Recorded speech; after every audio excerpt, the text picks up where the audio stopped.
Hello there, I am Tunde Awosanmi. I was born in Ilesha, in the present Osun State of Nigeria. It was in this same quiet, semi-urban, but intensely cultured town in which my upbringing was concentrated. I could proudly refer to myself as a proper Ilesha boy, not necessarily because I grew up to know that Ilesha is my hometown, but more importantly, because I had my primary, secondary, and A-level years, during which the foundation of what I am today was imparted onto me at Ilesha. I was born and raised by parents who were teachers. So, expectedly, I was supposed to have been brought up in a strict morally and bookish home with a highly demanding life standard. So it was. My primary school was the Government Teachers Training College Demonstration School, CAPA. We GTTC or CAPA pupils consider ourselves as the creme de la creme in Ilesha of those days, because the school was the most privileged of all primary schools, being a laboratory school to a teacher training college. In those days, most primary and secondary schools were owned by government and Christian missions, no privately owned.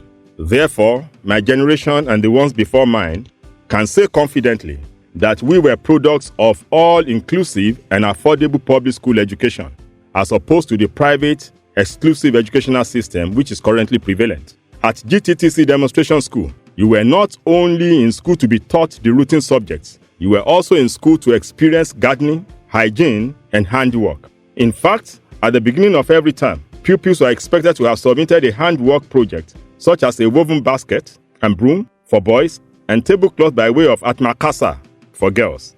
Every Monday morning, every pupil's fingernails and teeth were routinely examined by the teachers, while any pupil found not to have had his or her bath was sent back home or taken to the nearby Agunrodo stream to be bathed with soda soap by a bigger senior pupil under the watchful eyes of a teacher. If any pupil was caught to have stolen another's money or pencil or pen, such lack of home training child was called out and flogged in the full view of the entire school while forcefully dancing to a melody of satiric instructional songs by a mass choir of the whole school in the presence of his or her father or mother.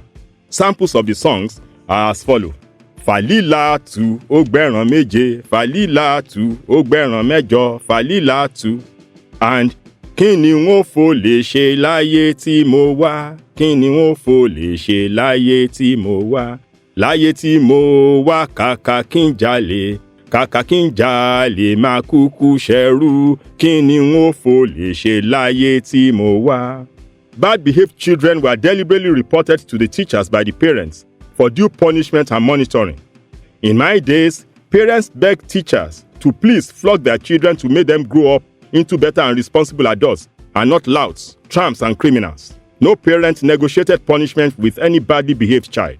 As a child of a teacher, my family could be considered a middle-class family, but I was in school with children of the Ilesha elites and millionaires of those days, such as the Ajanakus, the Omoles, the Aokos, the Dixons, the Faroes, the Aleges, the Ayekos, the Ayenis, and so on. I schooled with the Agunlejikas, whose father was the paramount ruler of Ijeshaland. The elitist potential of my primary school was such that right in the early 1970s, we had a couple of children who were already using glasses to aid their sight. And some of us felt that they were using glasses because they were the children of the rich. Upon our investigation, we later discovered that it was due to some pain in the eye. Our child innocence also felt that we should be wearing glasses. And what did we do to get to this enviable glasses wearing status? We cultivated the habit of going to stare at the sparkling fire at the welder's workshop so as to have pain in our eyes and be qualified to get reading glasses. That was a healthy envy typical of the innocence of a child. I was both fortunate and unfortunate to have attended both primary and secondary school where my father taught as a teacher. In primary school, my father, Mr. J.S. Awosanmi, alias Awo Champion, as he was referred to by his friends, was both the school sports master as well as the cane master. And may I also say that he was also the school drama teacher. Offending pupils were mounted on the backs of the bigger boys for pankere flogging, while the bigger boys were made to lay on the desk and held by 4 or 6 others for effective administration of Mr. Awosanmi's cane. I was unlucky because whenever I was involved in any form of collective transgression, while the others were given 3 or 6 or 12 strokes of the cane, according to the severity of the offense, my father made sure that mine was doubled from 6 to 12 to 24. That was in school. The punishment would naturally continue at home because I owed him and the family an explanation why I had to disgrace my father in school by involving myself in any form of misbehavior in a school where my father was a teacher. When I resumed secondary school at Methodist High School, Ilesha, I thought I was free. But when Mr. G.S. Awosanmi was introduced one day as an NCE teaching practice student, I knew I was in trouble. I lived in the phobia of my father's uncompromising disciplinary standards for years, even in spite of the occasional boys' escapades and toughness which I was getting involved in at the time.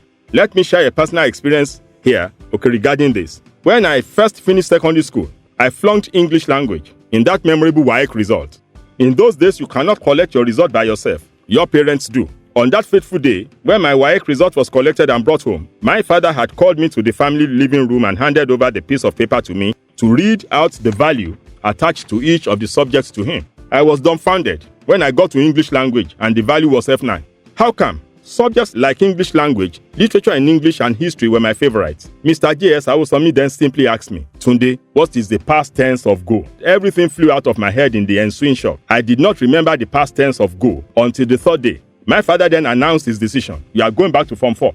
And that was it. No parent negotiated discipline with any of their children as I heard is done these days. I was soon to realize, upon my assumption of tertiary educational studentship at the University of Ife, now Obafemi Awolowo University, where we were nurtured to cohabitate in an environment of ethnic, spiritual and social pluralism, that perhaps I may not have graduated if that delay did not occur, owing to the zeal I was developing then to move with the kind of group that could not really be of assistance to developing a productive lifestyle.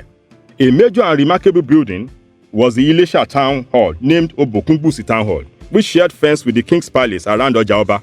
Almost adjacent to the town hall was the Ilesha Local Council Secretariat, within which was located a building that became the most relevant to my development in the whole of that axis. It was the Ilesha Public Library, which I visited maximally while in secondary school and HSC.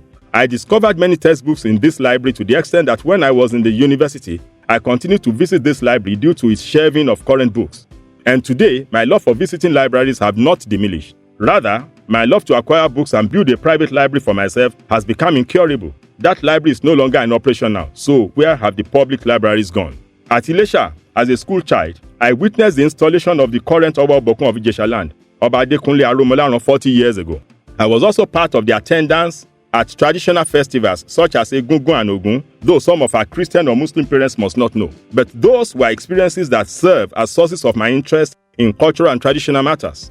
They serve as the bedrock of what I am today, known for as a scholar and aesthetician of culture, theatre director and teacher of drama. I cannot reflect on my good old days without mentioning the visit of Chief Obafemi Awolowo to Methodist High School Ilesha on the occasion of the school's Silver Jubilee anniversary.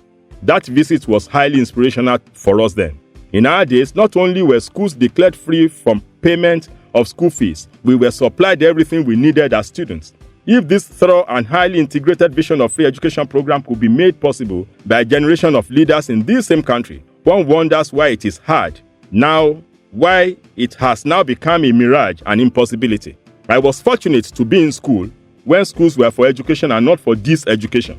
And that was why I could easily opt to stay and lecture in Nigeria after I had earned my PhD, even when I was offered the opportunity on a platter of gold of relocating to Europe and America to further my career.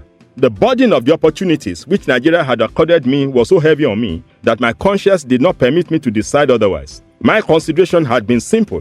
Who pays back? How do I pay back?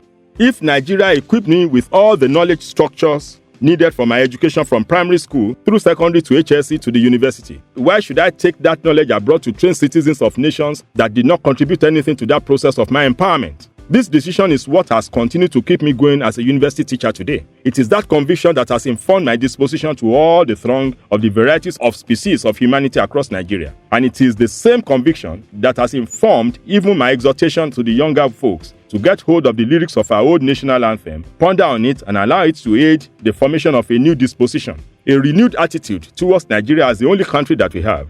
Nigeria, we hail thee, our old and native land.